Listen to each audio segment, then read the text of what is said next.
Bienvenidos, señoras y señores, al tiempo del Aula de Salud en el canal Fundos Forum, el espacio que dedicamos a hablar de salud, de medicina, de hábitos de vida saludable, y hoy un programa que dedicamos a una cuestión de candente actualidad, una de las muchas cuestiones que nos deja esta terrible pandemia de COVID-19. Hablamos del caso de aquellas personas que, una vez han superado la fase clínica de la enfermedad, es decir, de que el virus está presente en su organismo, los síntomas persisten. Muchas de las manifestaciones clínicas que son consecuencia de la infección continúan durante semanas, meses o ya en algunos casos incluso años. Es lo que ha dado en llamarse COVID de larga duración, long COVID o COVID persistente.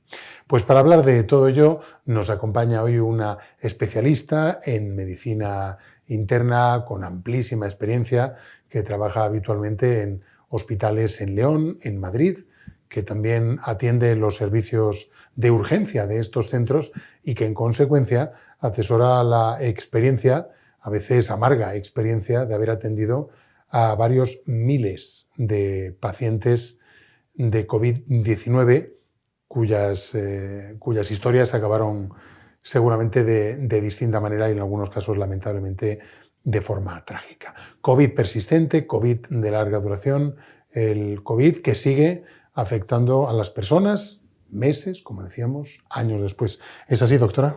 Sí, muy buenas tardes, José María. Muchas gracias por la invitación. Nosotros seguimos en la temática que tiene la Asociación de Prevención y Rehabilitación Cardíaca Iberoamericana en tratar de informar a la población sobre algunos temas importantes, y en este caso no escapa lo que es la pandemia de COVID, que hemos dado anteriormente varias charlas al respecto.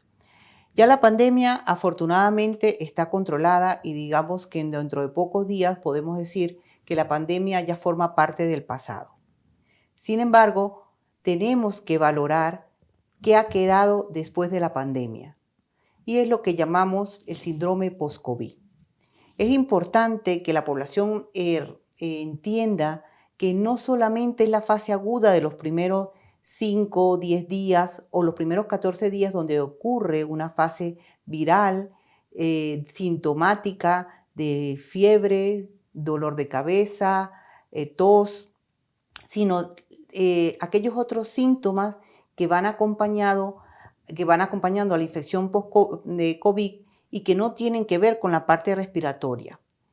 Es importante también que tengamos en cuenta que existen, después del día 20 de la enfermedad, un estado inflamatorio que se puede mantener en el tiempo y que es aquel que es capaz de producir una serie de síntomas en los pacientes que pueden conllevarlo a limitar su actividad de la vida diaria. Entonces es importante que los primeros 14 días de la infección por COVID podamos tener síntomas leves, podamos haber tenido síntomas graves que nos pudieron haber llevado al ingreso hospitalario o ser asintomático. Pero lo que está descrito en la literatura, que tanto los pacientes con COVID leve como los pacientes asintomáticos pueden presentar a lo largo del tiempo después de ese día 14, sobre todo a partir del día 20 de la cuarta, quinta semana, síntomas que se mantienen en el tiempo. Entonces nosotros vamos a hablar de una fase aguda, que lo vemos en el primer gráfico, y luego a partir de los 20 días nosotros podemos hablar que tiene los síntomas post-COVID o que tiene unos síntomas que están agravados por la infección del COVID. O sea, el paciente ya tenía el COVID y estos síntomas se han agravado con la infección. O el COVID ha producido daño de órganos blancos, ya sea corazón, ya sea pulmón, ya sea riñón, ya sea a nivel cerebral, y el paciente lo que presenta son los síntomas de este daño orgánico global. O el paciente no tenía estos síntomas y una vez después de la semana cuarta o la semana quinta, el paciente comienza a presentar unos síntomas que no tenían antes, y esto es lo que llamamos síndrome post-COVID. ¿Qué es lo que se produce? Que en la primera fase, como vemos la curva, ya en la segunda, tercera semana, el PCR se comienza a negativizar, llegándose a ser negativo en su totalidad a la cuarta, quinta semana.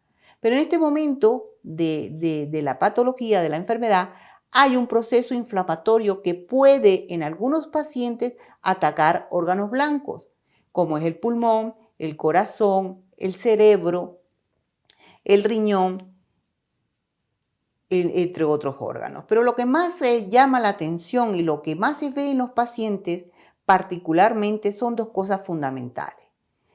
Una afectación a nivel tanto muscular como neurológico, que es lo que llamamos el síndrome de fatiga crónica, o una afectación a nivel del corazón en lo que se traduce en un dolor torácico persistente. Esas son las dos patologías más frecuentes que se van a observar en el paciente una vez que haya pasado la infección aguda de COVID. Entonces, la infección por COVID-19 puede afectar todos los órganos que están en el diagrama. Más importantemente, lo que estamos viendo con mucha más frecuencia es la afectación a nivel neurológico a través de pérdida del gusto, pérdida del olfato, que se ve en los primeros días de la enfermedad, sobre todo con la primera cepa, que no se ve mucho con el Omicron, pero que se puede mantener, porque la gente muchas veces pregunta, ¿y cuándo se voy a recuperar el gusto? ¿Cuándo voy a recuperar el olfato? Y se puede mantener hasta 3 y 6 meses esta pérdida. También vemos con mucha frecuencia lo que llaman la niebla mental. La niebla mental es la afectación por COVID, donde el paciente en algunas oportunidades de las actividades de la vida diaria no puede realizarla porque se desorienta o siente como es que se apaga en ese momento, se desorienta y no puede realizar esa actividad. Luego se vuelve a conectar espontáneamente y sigue con su actividad normal. Esta niebla mental ocurre y va disminuyendo con el tiempo, o sea que a medida que pasa el tiempo, el paciente tiene menos frecuencia esta niebla mental. Otra cosa importante son las parestesias, la depresión, la ansiedad, que está catalogada como afectación por infección por COVID-19, aparte de los agravantes como fue el confinamiento, el aislamiento y la pérdida de las relaciones sociales y de la comunicación de los pacientes. Algo muy importante que también se afecta es el dolor torácico. El dolor torácico ya sea por compromiso pulmonar o por compromiso cardíaco. Nosotros cuando tenemos un paciente con dolor torácico, lo vamos a ver más adelante, nosotros tenemos que pensar en tres cosas. ¿Es una falla pulmonar? ¿Es una afectación cardíaca? ¿O es una afectación muscular de los músculos respiratorios? Esto es muy importante cuando vamos a trabajar, sobre todo con el dolor torácico persistente, que lo hemos visto con mayor frecuencia en los infectados con Omicron que con las variantes anteriores, y que se mantiene durante tiempo, durante meses, con un dolor torácico persistente. Es importante, además, nosotros saber si realmente nosotros tenemos un COVID persistente o no, o qué es lo que tenemos. Entonces, nosotros para decir que yo soy COVID persistente, tengo que cumplir un criterio, que los síntomas yo los haya presentado en el momento de la infección. Entonces, cualquier síntoma, llámese tos, llámese fiebre, llámese dolor torácico, llámese parestesia, llámese cefalea, todos esos síntomas, para que hablen de COVID persistente, yo los debo haber comenzado desde el inicio de la enfermedad y permanecer activos hasta el día después de la semana 4 o 5. Eso es lo que se llama más COVID persistente. Eso no quiere decir que si yo no tuve estos síntomas, los síntomas que ya tenga post-COVID no sean causas de la infección por coronavirus. Entonces, hay otros síndromes, como por ejemplo, el paciente que tiene un síndrome secundario a la afectación de los órganos blancos producidos por el COVID, a la afectación pulmonar, a la afectación cardíaca, pero que no pertenecen al grupo del COVID persistente, pero que también forman parte de lo que se llama el gran síndrome post-COVID. Hay otros pacientes, por ejemplo, que no presentan los síntomas sino después del día 20. Y esos son síntomas residuales del COVID. Y hay un tercer grupo de aquellos pacientes que han estado ingresados en la UBI y que presentan síntomas posterior a hospitalizaciones en cuidados intensivos. Entonces hay que diferenciar muy bien porque mucha gente dice, es que yo tengo el COVID persistente. Si tú no tienes los síntomas desde que te comenzaron hasta después del día de 4 o 5 semanas, no es COVID persistente. Forma parte de un síndrome post-COVID, pero que no cumple el criterio de COVID persistente. Es muy importante cuando hablamos sobre todo del síndrome de fatiga crónica. El síndrome de fatiga crónica, que es uno de los casos más frecuentes que tenemos que valorar si el paciente tenía estos síntomas previo a la infección por COVID, porque hay una relación muy importante en pacientes que hayan tenido fatiga crónica previa, ya sea por infecciones virales previas. ¿Cuáles infecciones? Virales o bacterianas, o por cualquier otro microorganismo, como es el citomegalovirus, la mononucleosis infecciosa, la clamidia, el micoplasma, todos y la Borrelia producen síndrome de fatiga crónica. El paciente probablemente sentía un cansancio al hacer ejercicio, pero que no lo había, que cada día se intensificaba más, pero que no lo había asociado a una patología y que se agrava con el COVID. Por eso, hoy en día, cuando nosotros tenemos un paciente con fatiga crónica, solicitamos una serie de analíticas para valorar si ese paciente previamente había tenido una infección por estos gérmenes, porque entonces ya no sería un post-COVID, sino una fatiga crónica agravada por el COVID y que son de difícil diagnóstico. Ahora, ¿qué es lo que llamamos fatiga crónica? Es que esto es muy importante porque todos los pacientes post-COVID prácticamente lo que más los aqueja es esa falta de fuerza para realizar las actividades de la vida diaria. Entonces, lo que se llama fatiga crónica tiene que cumplir una serie de criterios, como es, por ejemplo, que de manera progresiva yo disminuya mi capacidad para realizar actividades de la vida diaria.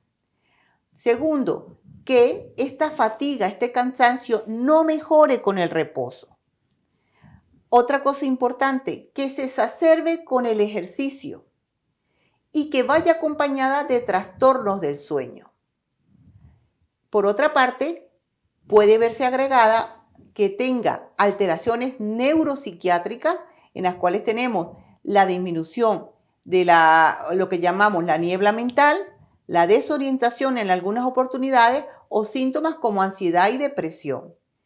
O que puedan tener lo que se llama la respuesta ortostática al COVID o autonómica, que es el paciente que cuando se reincorpora bruscamente aumenta la frecuencia cardíaca y le baja la tensión arterial, que es lo que llamamos la taquicardia postural del COVID. Entonces esto es importante conocerlo para que nosotros podamos evaluar si realmente yo tengo un síndrome de fatiga crónica o no.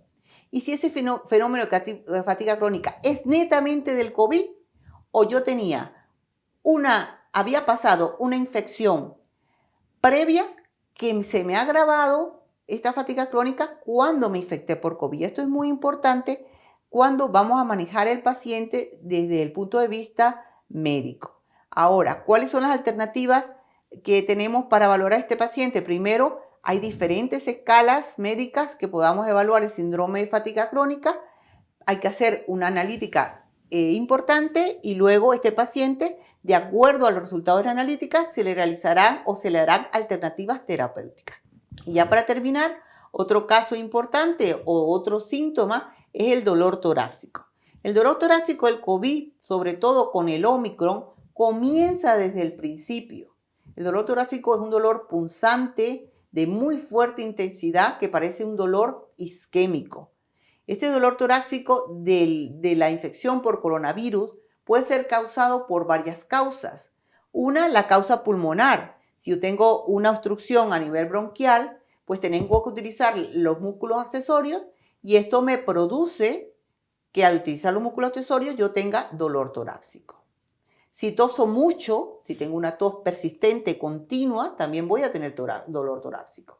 Este dolor torácico puede deberse también a que haya un ataque del órgano blanco, como es el corazón a través de su pericardio o el miocardio, que son órganos blancos muy frecuentes con la infección por COVID-19. Hemos tenido pacientes que hemos catalogado, entre comillas, de ansiedad cuando medimos los parámetros de daño miocárdico, ya sea con las enzimas cardíacas. Estas enzimas cardíacas están alteradas y cuando lo valoramos a través de las técnicas diagnósticas adecuadas, ya sea un ecocardiograma o una resonancia magnética, vemos que hay un compromiso importante del pericardio y el miocardio. Nosotros tuvimos una paciente que ingresó con una cardiopatía isquémica, con unas troponinas, que es un marcador enzimático muy importante, de 2000. Fue a cateterismo ante la sospecha de una cardiopatía isquémica, había tenido COVID previamente, el cateterismo fue normal y cuando se hizo la resonancia magnética había un daño importante miocárdico. Entonces es importante tomar en cuenta todo esto. Cuando el paciente tenga dolor torácico, siempre debe acudir a su médico de atención primaria para que él sea el que valore si hay motivos para preocuparse o no y cuáles son las técnicas diagnósticas que se tienen que hacer para valorar realmente qué es lo que tiene y a colocar un tratamiento adecuado. Entonces, esto era más o menos lo que le quería traer, sobre todo con el COVID persistente, porque los pacientes están nerviosos, están angustiados, sobre todo porque se mantienen en el tiempo y ve que pasan meses, que ya casi se acerca al año y persisten con los síntomas. En todo caso, doctora, entiendo que para un correcto, un adecuado tratamiento de esa sintomatología diversa es muy importante que haya un diagnóstico temprano, es decir, que las personas que han padecido COVID se sometan a un examen, a una revisión post-COVID, porque posiblemente muchas personas en el momento en que la PCR o el test de antígenos es negativo, entienden que ha finalizado su relación con la COVID y no acuden al médico, o cuando aparecen síntomas con posterioridad no necesariamente lo atribuyen al COVID. Sí. Es importante eso porque el paciente generalmente, sobre todo con la fatiga crónica, él dice, yo tuve un COVID leve o fui asintomático, pero a medida que camina, por ejemplo, 100 metros, comienza que ya no los camina tan bien como antes del COVID y se comienza a preocupar. Comienza que ahora tiene un llanto fácil que no tenía antes. Comienza con trastornos del sueño que no tenían antes. Entonces, este paciente, él piensa que pasó un COVID leve o quizás asintomático, pero que el COVID persiste con su inflamación residual y comienza a producir cambios en el organismo que son interesantes para bien del paciente, que acuda al médico, a su médico de atención primaria, que lo valoren, que cumplan los protocolos que están establecidos, sobre todo para el síndrome de fatiga crónica, el paciente o el síndrome de COVID persistente, y revisar si realmente esto es, como le dije, producido por el COVID o el paciente tenía una infección pasada de cualquiera de los virus o bacterias o los microorganismos que hemos nombrado anteriormente y que se ha reagudizado con el COVID. Supongo que obviamente hay cientos de estudios en curso, pero ¿hay algunos factores que sean predisponientes para esta forma de COVID persistente? Sí. Uno es que hayamos pasado infecciones previas, sobre todo con la mononucleosis. Y es importante que la población sepa que ahora mismo se está viendo infección conjunta de COVID-19 con mononucleosis infecciosa. Eso lo estamos viendo ahora. Y ver si realmente tuvo una infección pasada. Es muy importante en estos pacientes. Tú has hecho una pregunta muy interesante porque se están haciendo muchos estudios de pacientes que pasan 6 meses y todavía persisten con síntomas, con una fatiga crónica, se le han puesto todas las alternativas que están descritas en la literatura, tomando en cuenta que el COVID es una enfermedad, la infección por COVID-19 es una enfermedad que apenas llevamos 2 años. Entonces, los pocos estudios que se han realizado al respecto. Y estos pacientes persisten con un estado inflamatorio. Entonces, ¿cómo medimos ese estado inflamatorio? Se mide a través de una analítica especial de factor de necrosis tumoral, de interleuquina, sobre todo de su población CD8 y CD4, pero que son exámenes que son muy costosos y que se han hecho ahora para valorar esta inflamación residual en pacientes que persisten con los síntomas, pero a nivel de ensayo y de investigación.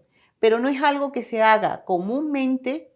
¿Por qué? Porque son analíticas que son costosas, exámenes que son costosos y que desde el punto de vista práctico, pues no serían lo recomendable. Sin embargo, aquellos pacientes que durante 6 meses, 8 meses, un año persistan con estos síntomas y deberían ir para que les hagan a ver si tienen una inflamación persistente y poder colocar un tratamiento adecuado, sobre todo medicamentos que van directamente a pacientes que tengan un cuadro de inflamación persistente. Sí, es lo que le voy a preguntar. ¿Cuál es el arsenal terapéutico con el que ustedes cuentan en este momento y cuáles son las expectativas de tratamiento en las que se está trabajando a nivel internacional?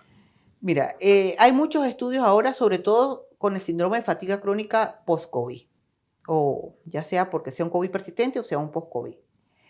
Se está utilizando aminoácidos, se está utilizando también la parte de antidepresivos como para manejo tanto de la fatiga como de la parte neuropsiquiátrica que tiene el paciente. Se utilizan esteroides por un tiempo, luego se retiran y medicamentos antiinflamatorios mucho más especializados, pero que están en ensayo. No podemos decir, por ejemplo, anticuerpos monoclonales o medicamentos de antileucotrieno, porque todavía están en ensayo y generalmente no están protocolizado el uso de este tipo de medicamentos en los pacientes con fatiga crónica. Una vez que salgan los ensayos, porque a nivel mundial se están realizando muchos ensayos, sobre todo con el síndrome de fatiga crónica, y dentro de poco vamos a tener otro arsenal terapéutico que pueda llevar a mejorar la capacidad y la calidad de vida que tiene este paciente. Porque de algo sí yo le puedo decir que este síndrome de fatiga crónica limita o disminuye la calidad de vida del paciente. Entonces nosotros tenemos que trabajar con eso, porque afortunadamente la epidemia pasó, pero hay muchas personas que cursan con se habla de un 10 a un 20%. O sea, si vamos a un 20% de todos los pacientes que tuvieron COVID, es una cifra desdeñable, está claro. Es una cifra alta. Y estos pacientes están limitados, algunos, en un gran porcentaje, su calidad de vida. En todo caso, doctora, como siempre en salud, la mejor medida es la profiláctica, evitar contagiarse, a pesar de que obviamente la pandemia está en una fase final, la incidencia disminuye, la gravedad de los síntomas probablemente también, pero en todo caso se siguen dando estos casos. Lo mejor es siempre estar alerta y evitar situaciones de riesgo. Sí, bueno, ahora hemos tenido a partir del lunes hay unas medidas mucho más flexibles para la infección por COVID. Prácticamente vamos dada por terminada esta situación tan desagradable y tan drástica que tuvimos, porque como yo siempre digo, nos lanzaron a una guerra sin estar preparados y sin armas prácticamente. Y hemos afortunadamente, dentro de todo lo malo que pudo haber hoy en día, pues hemos salido, digamos que suficientemente bien para no estar preparados. Las medidas que se están tomando ahora son muy flexibles. Sin embargo, yo le digo a la población que sigamos manteniendo las medidas de protección oportunas para cada circunstancia para evitar que esto se vuelva a repetir. Porque hoy es el coronavirus y mañana podremos tener otros virus que puedan producir los mismos estragos que produjo el mismo. Y los pacientes con fatiga crónica, que son realmente preocupantes, tanto la fatiga crónica como el dolor torácico, que acudan a su médico de atención primaria, que soliciten que se les valore, y es el médico de atención primaria o su especialista en medicina interna quien sea el encargado de coordinar los exámenes y las pruebas diagnósticas necesarias para realizar un diagnóstico adecuado y, por supuesto, un tratamiento adecuado. Que hoy en día estamos muy limitados con los tratamientos para la fatiga crónica, ya sea por COVID o por cualquiera de las causas, pero que gracias a la infección por COVID se están llevando muchos ensayos clínicos que nos van a dar un arsenal de medicación para ayudar a estos pacientes. Pues lo ha explicado magníficamente bien. Muchísimas gracias, doctora. Bueno, hasta luego. La doctora Mirna Andrade, especialista en medicina interna, que nos ha explicado de una forma pues muy clarificadora y que sin duda pues tiene un gran valor divulgativo y también didáctico en torno a una cuestión que afecta a millones de personas en todo el mundo, el síndrome del COVID de larga duración, el COVID persistente. Ponemos aquí el punto final, les esperamos en otra ocasión en este tiempo del Aula de Salud, aquí en el canal Fundos Forum. Será hasta entonces, que sean muy felices y que les vaya bien.